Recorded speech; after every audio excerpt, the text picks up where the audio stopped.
What's up, tribe? How you guys doing? This is going to be your review for Family or Fiance season. Look, they got this crazy thing up here. It's season 1 episode. Okay, they changed it now. Season 1 episode 12.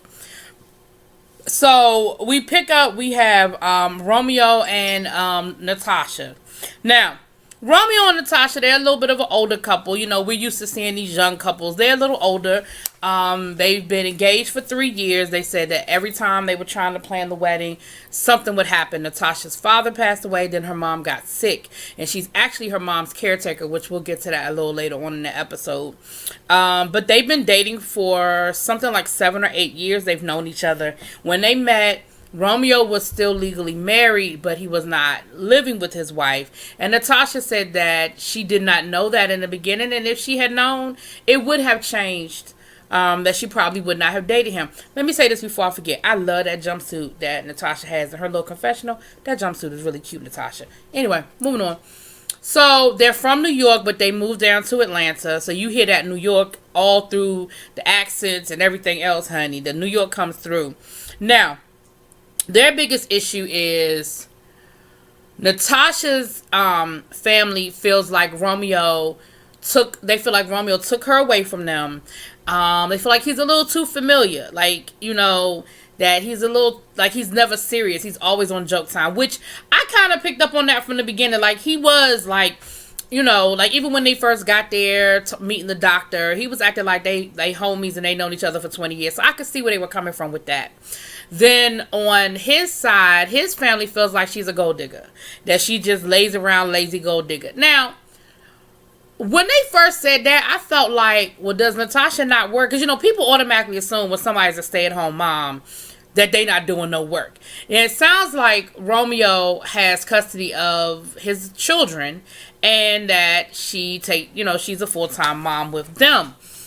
I don't know if that's the case. I don't know, because it sounds like they have the kids full time, and I'll get to where I get that from in a minute. So, the people that we have for Romeo are his mom, his cousin, and his best friend. Now, let me tell you something. Out of those three, his cousin is the one that kind of got on my nerves the most, but we'll get to them.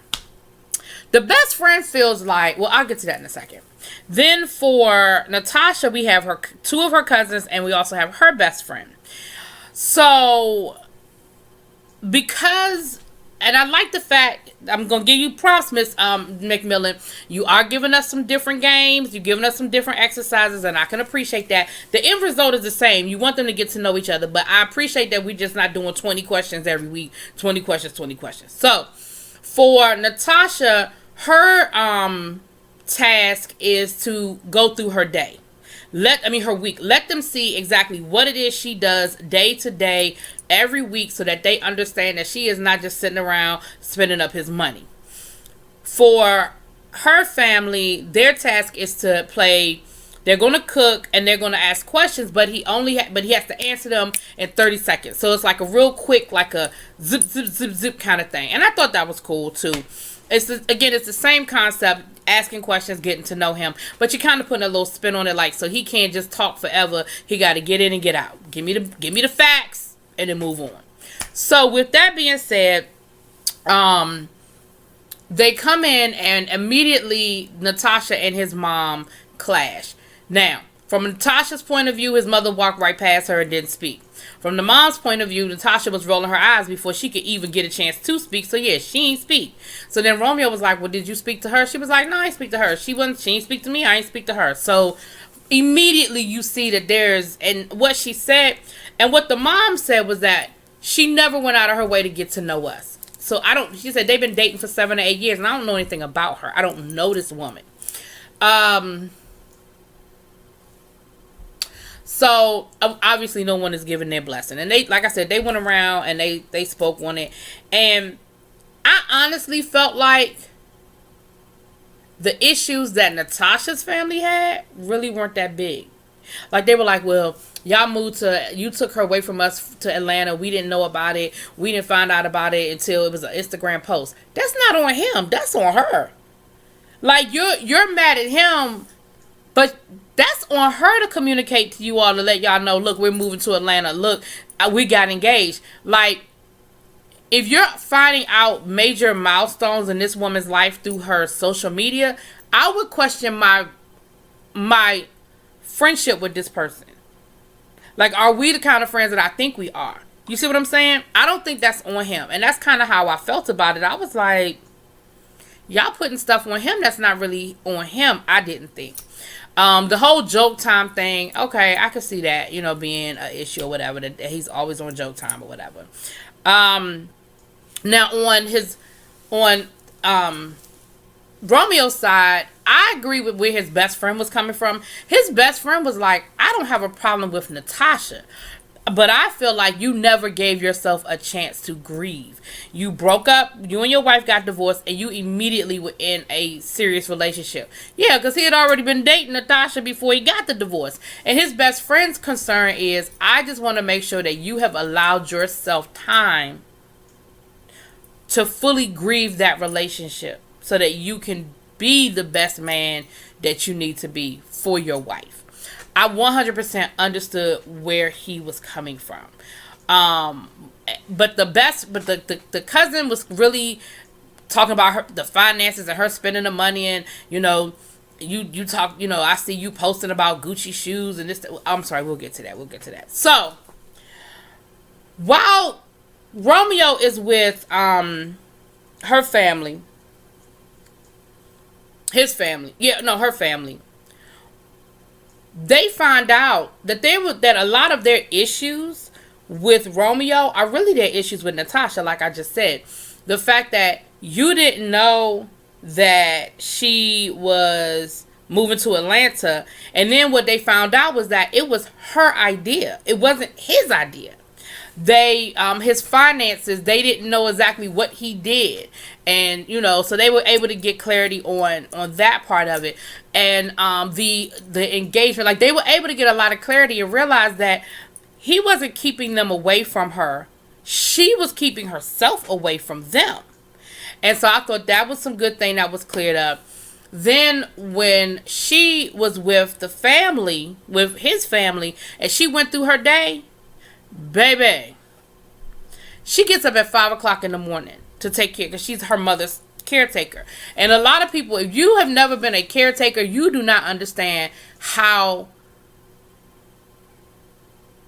stressful, draining, all of the above that is when you're somebody's full-time caretaker.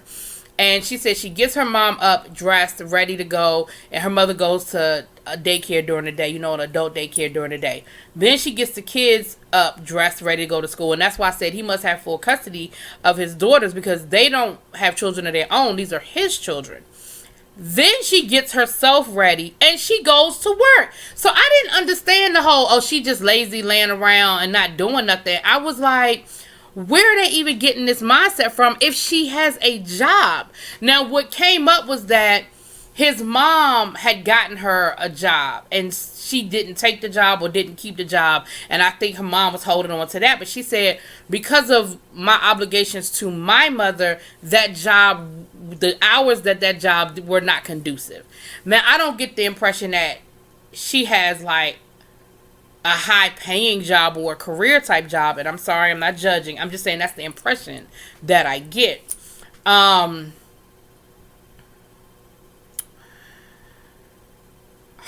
His family immediately felt a little different once they saw. I mean, when you saw that woman's day planned out, baby, then they were looking at the finances, because part of their issue was the finances. So I didn't think that was none of their damn business, but she went through her budget. And once she showed how much money she makes, how much money she contributes to the household, how the bills are broken down, it came back that basically she has about $200 to play with after all the bills are paid.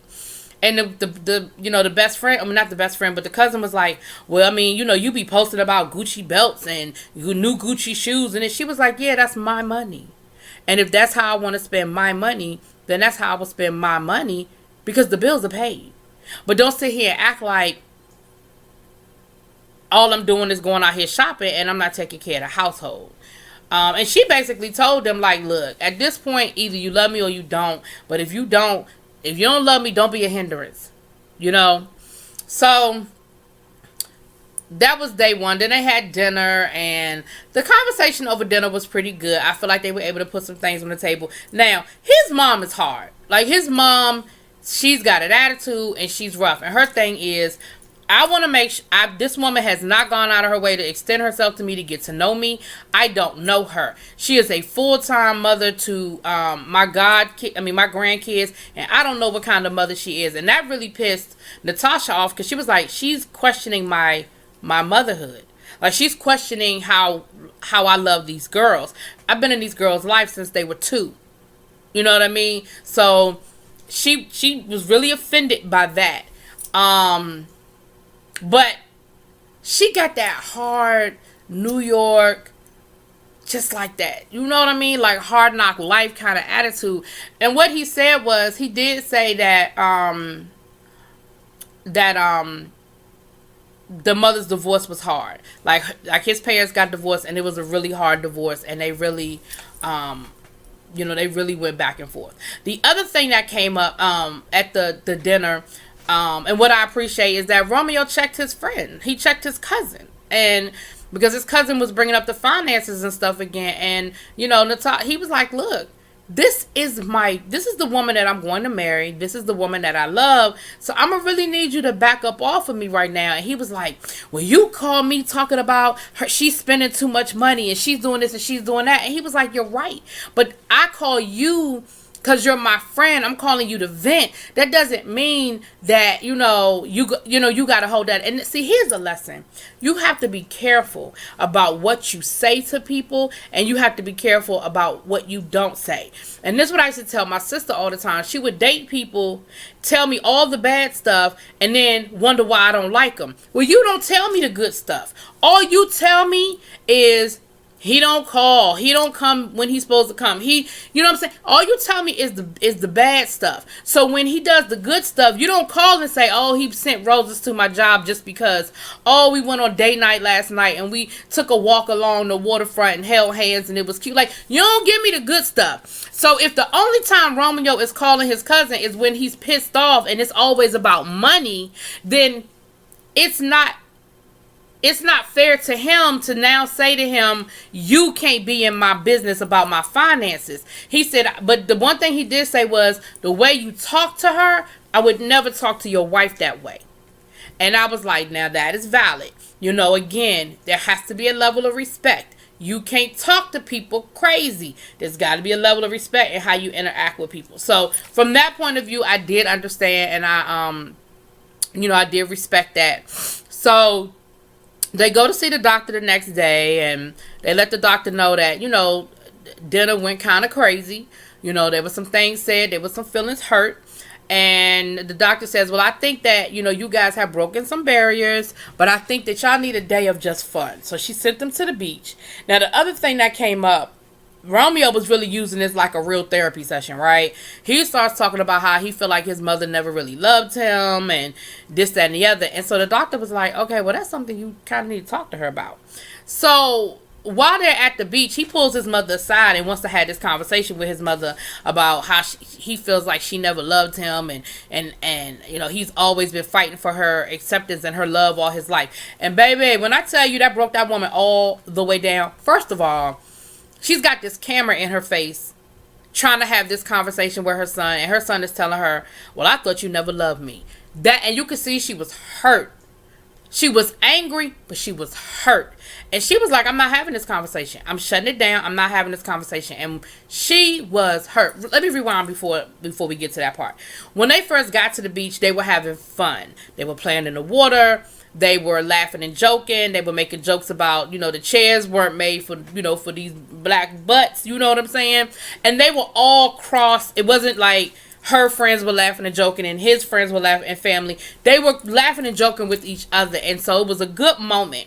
But then once he pulled her aside to have that conversation with her, it totally shut all of that down. Now, let me say this. I'm not saying his feelings aren't valid. I'm saying that maybe you and your mama need some separate therapy. I'm not saying his feelings aren't valid. I can't tell him how he grew up or how good or bad his home life was growing up. But maybe that's a conversation y'all need to have somewhere, like in a different form. But whatever. Because I don't feel like, anyway, I didn't feel like that was necessarily connected to them getting married. But it was connected to, I guess, his mother giving their permission. Anyway. So they get back from the beach, and his mother is kind of off to herself, and she is crying, baby. She is so upset. And Natasha's cousin went to talk to her, and she told her, she said, look, I don't know what it is, but I can see that you're in pain. And as a mother, I'm a mother. We're going to always love our kids. And they had a moment. Like, the two of them had a moment. And it was a good thing. Because, again, his mother was in pain. His mother was hurt. And I feel like she was able, in that moment, they were able to talk. And then when they were at dinner, he tried to talk about it again. And his mother kept telling him, stop. Don't go down this road. Don't do it. Don't do it. Don't do it. Don't do it. I don't want to talk about it. I don't want to talk about it. I don't want to talk about it. She was like, you know, you just keep making it seem like that you weren't loved and I didn't love you and I wasn't there for you. And, you know, I feel like in that moment, he should have, again, I just don't feel like that conversation should have come up at all in this environment. But now he crying and he's like, well, Ma, I love you, I love you, I love you. And he sort of backed up off of where he wanted to go. And he was talking to his best friend. His best friend was like, look, you did the best, you tried. And that's why it's called Courageous Conversations, because they take a lot and they're hurtful. I mean, can be hurtful sometimes. And I am a firm believer in having courageous conversations. I was introduced to that whole courageous conversation mindset at my job. And I think it's a great thing. But it has to be done in the right form, with the right foundation, in the right area. And I don't think this situation was done in the right form with the right foundation. That's just my 2 cents. I felt his mother's pain in that moment because no parent wants to be told, I felt like you never loved me. And I felt like I've been fighting for your approval. You know what I mean? No parent wants to hear that, you know? By the end of that dinner, baby, all of them was in tears, okay? What I did like was that the next morning, Natasha and his mom sat down and they had a really good heart to heart. They had a really good conversation. And Natasha told his mom, look, she said, I want to have the kind of relationship with you. Like, I want to do the stuff with you that I did with my mom. Like, I've told Romeo the kind of relationship I have with my mom, and I really do want that with you. And then Romeo's mom was like, you know what? I'm going to reach out to you more as well, and I'm going to come down to Atlanta, and I'm going to come down there and help you with your mom. And I just thought, oh my God, like I was like, yes, like, oh my gosh. And so when they went around the room to give blessing, of course, everybody gave their blessing. The cousin was a little hesitant, but he said, you know, once I saw what you did, what your week was like, I don't question nothing, you know. And they did get married, and the little thing when I was happy to hear that the mother followed through with what she said. She came down to Atlanta. She helped Natasha plan the wedding, and she's been helping Natasha with her mom. And so, you know, this was a really good one. I think that there was a lot of miscommunication and misunderstanding, and attitudes and egos. You know what I'm saying? So this was a really good one, and, you know, they give my approval too. Sometimes these couples don't give my approval. Not that they give a damn about my approval, but they give my approval, and I wish them well. And I hope that when they do the follow-up to these couples that we get a great report from them and they are doing well, because I wish them well. Anyway, y'all have a good day. Peace.